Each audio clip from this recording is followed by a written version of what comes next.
ભણવામાં તો કઈ ધ્યાન જ નથી, નકરું ફોન જ જોવે હે. મને આમ તો આવડે જ છે હું.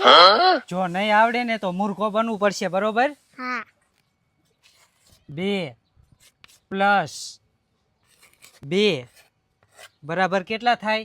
ઓય રે આ તો ચાર છે, આવું તો હંધાય ને આવડે, નાના છોકરાને આવે. અઘરું પૂછો અઘરું. હવે અઘરું પૂછું ને નહીં આવડ્યું ને તો હવે તો મૂર્ખો બનવું જ પડશે તારે. 1 ને 2 મીંડા 100 + 9. હવે કહી દે કેટલા થાય? હાલ. ઓય રે આ તો હંધાય ને આવડે, અઘરું પૂછો અઘરું. આ તો 109 થયા.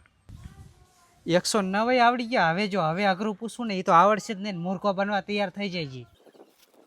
100 + 10 - 50 બરાબર કેટલા થાય? એટલે હવે કહી દે. કા નો આવડ્યું ને મૂર્ખો બન્યા. એટલે હવે ઓય ને મૂર્ખો બને. ઊભી રે.